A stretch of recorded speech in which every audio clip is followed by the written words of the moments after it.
साल 1955 ईरान का मशहूर शहर मशहद। एक अंधेरे कमरे में 16 साल का लड़का मौलवी की पोशाक पहने बैठा है। लड़के के एक हाथ में जलती हुई सिगरेट है और दूसरे हाथ में कलम। वह लड़का सिगरेट पीते हुए कविता लिख रहा है। कागज पर लिखा पहला शब्द होता है आमीन। थोड़ी देर बाद कमरे के बाहर शोर सुनाई देता है। लड़का कमरे की खिड़की खोलता है। सड़क पर कुछ लोगों का जुलूस जा रहा है। इस जुलूस में शामिल लोग ईरान के राजा के खिलाफ नारे लगा रहे हैं। वह लड़का जुलूस में शामिल हो जाता है। आधी लिखी कविता और आधी जली सिगरेट कमरे में ही छूट जाती है। 45 साल बाद साल 1989 ईरान की राजधानी तेहरान में एक वोटिंग हो रही थी। थोड़ी देर बाद एक ऐलान होता है कि ईरान के अगले सुप्रीम लीडर होंगे आयतुल्लाह अली खामेनेई। काली पगड़ी पहने और हल्की सफेद दाढ़ी में एक अधेड़ शख्स सभा में दाखिल होता है। यह वही शख्स है जो 11 साल की उम्र में मौलवी बन गया था।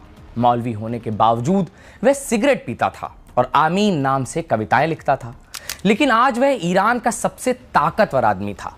ईरान के सुप्रीम लीडर बनने के कुछ ही समय बाद खामेनेई ने अमेरिका को शैतान की उपाधि से नवाजा और फिर ईरान और अमेरिका के बीच दुश्मनी की आंच इतनी तेज हुई कि अब वह दावानल यानी जंगल की आग में तब्दील हो चुकी है। बात यहां तक आ पहुंची है कि अमेरिका ईरान के सुप्रीम लीडर को मारने की धमकी देता है।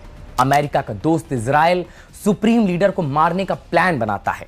लेकिन सब के बीच सुप्रीम लीडर खामेनेई क्या कर रहे हैं? तो खामेनेई परमाणु बम बना रहे हैं और ईरान की जनता का एक धड़ा उन्हें तानाशाह बता रहा है। तो दुनिया रोज बनती है कि इस एपिसोड में कहानी ईरान के supreme leader Ayatollah Ali Khamenei की। News coming in, Iranian Supreme Leader Ayatollah Khamenei has reportedly gone into hiding in bunker. In Iran, the Supreme Leader Ayatollah Ali Khamenei has addressed the nation on TV. Iran's Supreme Leader Ayatollah Ali Khamenei. इस episode में हम जानेंगे कि आखिर कौन है Iran के supreme leader Ayatollah Khamenei. Cigarette पीकर कविता लिखने वाला लड़का कैसे बन गया ईरान का सुप्रीम लीडर? आखिर ईरान और अमेरिका एक दूसरे के दुश्मन क्यों हैं? खामेनेई सुप्रीम लीडर से तानाशाह कैसे बन गए?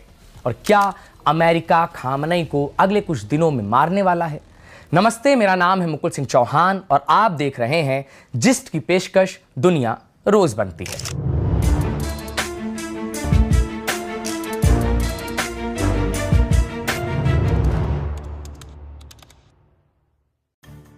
ईरान के नॉर्थ ईस्ट में मशहद नाम का एक शहर है। इस शहर को ईरान का सबसे पवित्र शहर माना जाता है। इसी शहर में 1939 में आयतुल्लाह अली खामेनेई पैदा हुए। खामेनेई 8 भाई बहनों में दूसरे नंबर पे थे। खामेनेई के पिता एक शिया मौलवी थे। खामेनेई ने भी अपने पिता की तरह मौलवी बनना चुना। खामेनेई अपनी आत्मकथा cell number 14 the autobiography of Ayatollah Khamenei में लिखते हैं, 1950 के दशक में मेरा दाखिला मशहद के एक इस्लामी स्कूल में हुआ। मैं मैथ्स और इंग्लिश में अच्छा था। एक बार स्कूल के एक प्रोग्राम में मैंने कुरान की कुछ आयतें पढ़कर सुनाई। सबने मेरी तारीफ की और फिर मैंने मौलवी बनने का फैसला किया। जिस ईरान में खामेनेई पैदा हुए वह ईरान आज के ईरान से बिल्कुल अलग था। उस समय के ईरान में यूरोपीय मॉडर्निज्म की पैरोकारी करने वाले रजा शाह पहलवी का शासन था। यहाँ एक बात और गौर करने लायक है कि ईरान दुनिया का सबसे बड़ा शिया बहुल मुस्लिम देश है। यह कितनी बड़ी विडंबना है कि जिस ईरान में खामेनेई 11 साल की उम्र में मौलवी बन रहे थे, उसी ईरान में उस समय के शासक रजा पहलवी का धर्म में कोई यकीन ही नहीं था। वे धर्म को पुरानी व्यवस्था मानकर खारिज कर देते थे। ईरान यूरोप बनने के रास्ते पर चल पड़ा था। हिजाब और बुर्के जैसी पर्दा प्रथा पर लोगों का यकीन कम हो गया था। उस दौर के ईरान में नाइट क्लब पार्टियों में जाने और वेस्टर्न कपड़े पहनने का चलन था। लेकिन सवाल यह है कि इसी दौर में ईरान के किसी शहर में कोई बच्चा इस्लामिक क्रांति के ख्वाब को कैसे देख रहा था? 2023 में प्रकाशित खामेनेई की जीवनी the regent of Allah Ali Khamenei's political evolution in Iran के लेखक मेहंदी खलीजी लिखते हैं, खामेनेई जब 11 साल के थे तब ही मौलवी बन गए थे। उनका पहनावा पोशाक भी मौलवियों जैसा ही था। लेकिन बच्चा तो बच्चा ही होता है। जब खामनेई अपने साथी बच्चों के साथ खेलते तो आते जाते लोग खामनेई का मजाक उड़ाते। उन लोगों को कहां पता था कि यह बच्चा एक दिन ईरान का सुप्रीम लीडर बनेगा। खामनेई जवान हुए, उन्हें सिगरेट और पाइप पीने की लत लग गई, जबकि किसी भी धर्मगुरु का ऐसा करना अजीब कंट्राडिक्शन को दिखाता है। बाद के दिनों में खामनेई ने सिगरेट और पाइप पीना छोड़ दिया। 1960 का दशक आते आते मोहम्मद रिजा शाह पहलवी के खिलाफ ईरान में बगावत तेज हो गई। इसका सबसे बड़ा कारण था मोहम्मद रिजा शाह द्वारा ईरान में लागू किया जाने वाला यूरोपीय मॉडल। ईरान को यूरोपीय देश बनाने की चाह ने शाह को उनके ही देश में अलोकप्रिय बना दिया। उनके सुधारवादी कदमों का विरोध होने लगा। उन्हें अमेरिका और यूरोपीय देशों की कठपुतली बताया जाने लगा। मोहम्मद शाह के खिलाफ बगावत करने वालों में सबसे मुखर आवाज थी रुहुल्लाह खुमैनी की। रुहुल्लाह खुमैनी यह नाम है ईरान के पहले सुप्रीम लीडर और खामनेई के उस्ताद का। उन दिनों रुहुल्लाह खुमैनी ईरान में इस्लामिक सत्ता की वापसी के लिए लड़ाई लड़ रहे थे। जब रुहुल्लाह खुमैनी ईरान में इस्लामिक क्रांति के बीज बो रहे थे, तब नौजवान आयतुल्लाह खामेनेई भी खुमैनी के गुट में शामिल हो गए और मोहम्मद रिजा शाह पहलवी के शासन का विरोध करने लगे। पहलवी शासन के खिलाफ विरोध प्रदर्शनों के दौरान अली खामेनेई को 6 बार जेल में डाला गया। साल 1979 दुनिया कंप्यूटर के युग में दाखिल हो चुकी थी। मॉडर्निज्म दुनिया की सड़कों पर दौड़ने को आमादा था। लेकिन उसी समय मिडिल ईस्ट के सीने यानी ईरान में एक क्रांति हुई। यह क्रांति इस्लामिक क्रांति के नाम से जानी गई। ईरान के आम लोगों ने रिजा शाह पहलवी के राजतंत्र को उखाड़ के फेंक दिया। शाह विरोधी खुमैनी की ईरान में 15 साल बाद वापसी हुई। राजधानी तेहरान में लाखों लोगों ने खुमैनी का स्वागत किया। ईरानी लोगों की आंखों में खुमैनी एक उम्मीद की तरह थे, लेकिन हुआ इसका ठीक उल्टा। ईरान में इस्लामिक क्रांति के बाद रुहुल्लाह खुमैनी को ईरान का सुप्रीम लीडर बना दिया गया। खुमैनी के सुप्रीम लीडर बनते ही ईरान की सत्ता पर कट्टर इस्लामिक मौलवियों का कब्जा हो गया। तमाम मॉडर्निज्म को वेस्टर्न साजिश करार देकर खत्म किया जाने लगा। मौलवियों के फतवे कानून का काम करने लगे। इन मौलवियों में सबसे बड़ा नाम था आयतुल्लाह अली खामेनेई का। यहां आपको हम क्लियर कर दे रहे हैं कि खुमैनी और खामेनेई अलग अलग हैं। खुमैनी ईरान के पहले सुप्रीम लीडर थे और आज के सुप्रीम लीडर हैं खामेनेई। इस्लामिक क्रांति को अभी 2 साल भी नहीं बीते थे कि साल 1981 में खामेनेई की हत्या करने की कोशिश की गई। खामेनेई उस रोज राजधानी तेहरान में एक न्यूज कॉन्फ्रेंस को संबोधित कर रहे थे। उनके ठीक पास में रखा हुआ टेप रिकॉर्डर अचानक से फटा। दरअसल इस टेप रिकॉर्डर में बम रखा हुआ था। इस हमले में खामेनेई बुरी तरह घायल हो गए। खामेनेई के दाएं हाथ में लकवा मार गया और एक कान से सुनने की क्षमता चली गई, लेकिन खामेनेई जिंदा बच गए। इस हमले के बाद खामेनेई का रुतबा पूरे ईरान के साथ साथ पूरी दुनिया के इस्लामिक वर्ल्ड में बढ़ गया। उन्हें इस्लाम की हिफाजत के लिए लड़ने वाले योद्धा के तौर पर पेश किया जाने लगा। दरअसल खामेनेई पर यह हमला मुजाहिदीन खल्क ने किया था, जो उन दिनों इस्लामी शासन के खिलाफ ईरान में सक्रिय थे। अपने ऊपर हुए जानलेवा हमले के बाद तेहरान की सभा में बोलते हुए खामेनेई ने कहा था, अगर मेरा दिमाग और जीभ काम करता रहे तो मुझे हाथ की जरूरत नहीं है। मेरे लिए मेरा दिमाग और जीभ ही काफी है। खामेनेई अभी चोट से उबरे भी नहीं थे कि उन्हें ईरान के राष्ट्रपति का चुनाव लड़ना पड़ा। अचानक इसलिए क्योंकि एक बम धमाके में ईरान के तत्कालीन प्रधानमंत्री और राष्ट्रपति दोनों की मृत्यु हो गई थी। अब आपके जहन में एक सवाल उपजा होगा कि ईरान में जब सुप्रीम लीडर हैं तो फिर राष्ट्रपति और प्रधानमंत्री क्या कर रहे हैं? तो इसका जवाब है 1979 में हुई इस्लामिक क्रांति के बाद ईरान में इस्लामिक गणतंत्र की स्थापना हुई। यहां राष्ट्रपति और प्रधानमंत्री तो चुने जाते हैं, लेकिन पावर जो होती है वो सुप्रीम लीडर के हाथों में होती है। यह एक शिया इस्लामी सिद्धांत है जिसे विलायत फकीह कहा जाता है। अब हम अपनी कहानी पर लौटते हैं। राष्ट्रपति और प्रधानमंत्री की हुई आकस्मिक मौत के बाद खामेनेई ने राष्ट्रपति का चुनाव लड़ा और खामेनेई राष्ट्रपति का चुनाव जीत भी गए। 1981 से लेकर 1989 तक यानी करीब 8 साल तक खामेनेई ईरान के राष्ट्रपति रहे। जब खामेनेई ईरान के राष्ट्रपति थे तभी इराक के तानाशाह सद्दाम हुसैन ने ईरान पर हमला कर दिया। इसके बाद इराक और ईरान में तकरीबन 8 साल तक युद्ध चलता रहा। साल 1989 इसी समय ईरान के पहले सुप्रीम लीडर रुहुल्लाह खुमैनी, जिन्होंने रिजा शाह पहलवी के खिलाफ लड़ाई लड़ी थी, उनका भी निधन हो गया। अब सवाल था कि ईरान का अगला सुप्रीम लीडर कौन होगा। सामने एक ही नाम था, आयतुल्लाह अली खामनेई। यहां एक बात और गौर करने लायक है कि खामनेई को जब ईरान का सुप्रीम लीडर बनाया जा रहा था तो खामनेई खुद इसके लिए तैयार नहीं थे। खामनेई का मानना था कि वे धर्म के इतने जानकार नहीं हैं कि उन्हें सुप्रीम लीडर बनाया जाए। लेकिन खामनेई की लोकप्रियता इतनी थी कि ईरान के संविधान में बदलाव करके खामनेई को ईरान का सुप्रीम लीडर घोषित किया गया। अब आप सोच रहे होंगे कि सुप्रीम लीडर क्या होता है, तो जैसा कि नाम है समझ में आ रहा होगा कि सुप्रीम लीडर यानी सबसे बड़ा नेता। सुप्रीम लीडर बनने के बाद खामनेई ने ईरान की सत्ता पर अपनी मजबूत पकड़ बनानी शुरू की। आज 36 साल से ज्यादा हो गए, पूरी दुनिया बदल चुकी है, लेकिन खामनेई अभी भी ईरान के सुप्रीम लीडर हैं। लेकिन एक और कहानी जस की तस वैसी ही चल रही है। यह कहानी है अमेरिका और ईरान की दुश्मनी की कहानी। आखिर क्यों अमेरिका और ईरान एक दूसरे के जान के दुश्मन हैं? आपको यह जानकर ताज्जुब होगा कि ईरान से अमेरिका की दूरी 10,000 किलोमीटर से ज्यादा है। इसके बावजूद दोनों देश एक दूसरे से क्यों लड़ रहे हैं? अमेरिका और ईरान की दुश्मनी कोई नई नहीं है। साल 1953 का था। अमेरिका की खुफिया एजेंसी CIA ने इंग्लैंड की मदद से ईरान में तख्ता पलट कर दिया। ईरान में हुए इस तख्ता पलट के बाद ईरान की गद्दी पर पूरी तरह से मोहम्मद रजा शाह पहलवी का कब्जा हो गया। मोहम्मद शाह पहलवी भी एक शिया मुसलमान थे, लेकिन उन्होंने स्विट्जरलैंड में पढ़ाई की थी। Mohammad Shah Pahlavi western civilisation यानी यूरोपीय रहन सहन के आदी थे। ईरान की आम जनता को तो यूरोप से कोई राब्ता नहीं, तो ईरान की आम जनता को यह लगने लगा कि अमेरिका और इंग्लैंड ने शाह पहलवी को हमारे ऊपर शासन करने के लिए बैठाया है। शाह ने भी ईरान में ऐसी योजनाएं लागू करनी शुरू की जो यूरोपीय मॉडल पर आधारित थीं।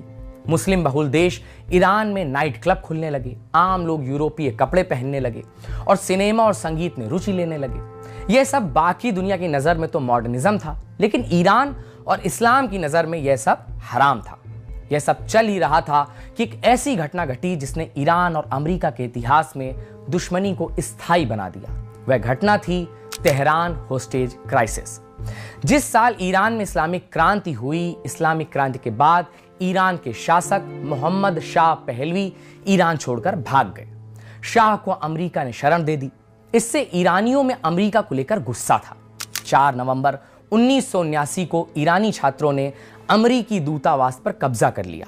इस्लामिक कट्टरपंथ की विचारधारा से प्रभावित इन ईरानी छात्रों का कहना था कि अमेरिका ईरान के रजा शाह पहलवी की मदद कर रहा है और इस्लामिक क्रांति को रोक रहा था, और अब उसे अपने देश में रखा भी है। ये छात्र अमेरिकी सरकार से शाह पहलवी के प्रत्यर्पण की मांग कर रहे थे। पूरे 444 दिन तक ईरानी छात्रों ने 53 अमेरिकी नागरिकों को बंधक बनाकर रखा। पूरी दुनिया में अमेरिका की भारी फजीहत हुई।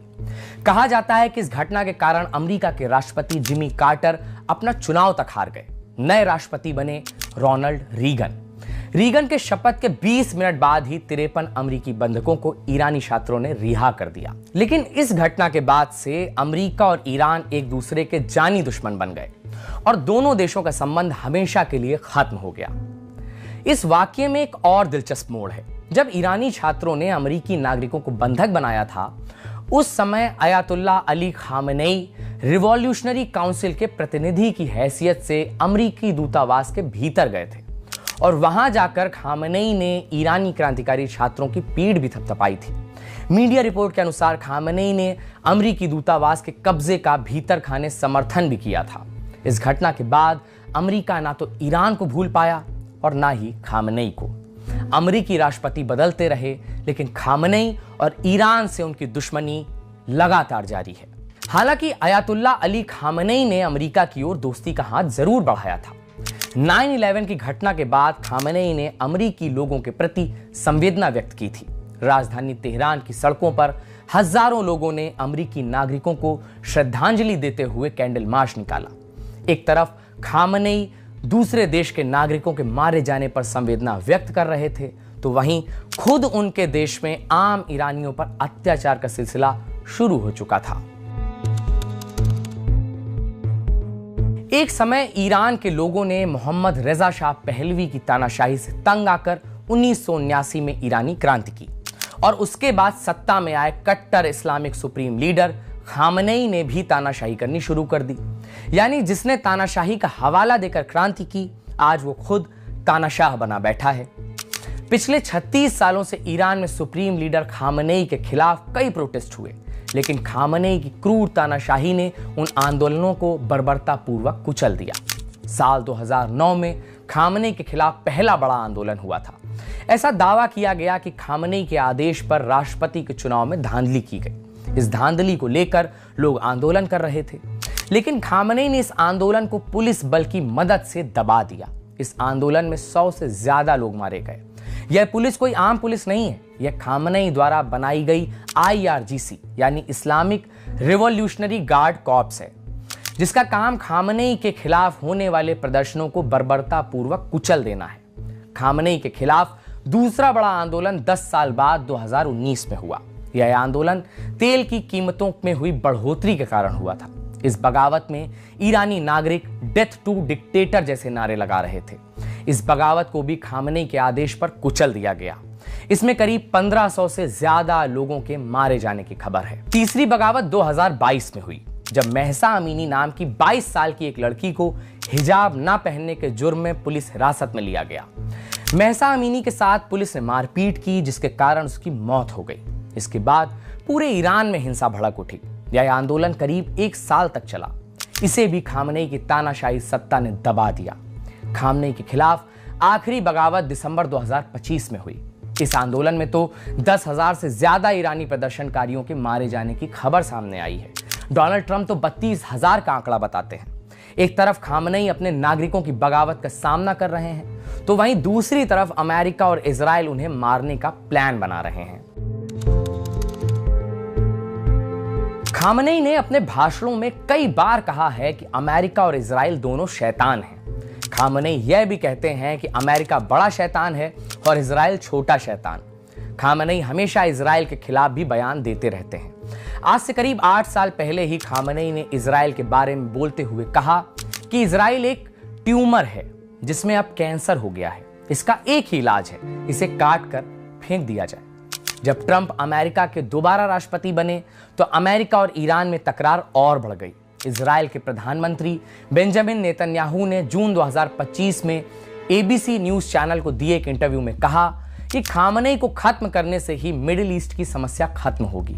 नेतन्याहू के बयान का लब्बो-लुआब यह था कि हम खामनेई को मारने का प्लान बना रहे हैं। पूरी दुनिया को पता है कि इजराइल के पीछे अमेरिकी सपोर्ट है, लेकिन नेतन्याहू का यह प्लान तब फुस हो गया जब अमेरिकी राष्ट्रपति ट्रंप ने खामनेई की हत्या का समर्थन ही नहीं किया। जून 2025 में जारी किए गए अपने एक बयान में ट्रंप ने कहा कि हमें पता है कि खामनेई किस बंकर में छुपे हैं, लेकिन हम अभी के लिए खामनेई को मारने नहीं जा रहे हैं।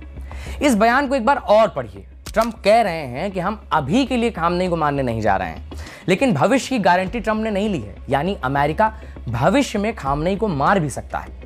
अब ये बात ट्रंप ने लगभग 1 साल पहले कही थी। मौजूदा हालात यह हैं कि ईरान को अमेरिकी फौज ने चारों ओर से घेर लिया है। अमेरिकी सेना आसमान और समुद्र में भी अपने फाइटर जेट और युद्धपोत तैनात कर चुके हैं। ट्रंप लगातार ये कहते आए हैं कि ईरान का परमाणु कार्यक्रम अमेरिका और इजराइल के लिए खतरनाक है। यह बात सच है कि ईरान परमाणु हथियार बनाने की दिशा में काम कर रहा है।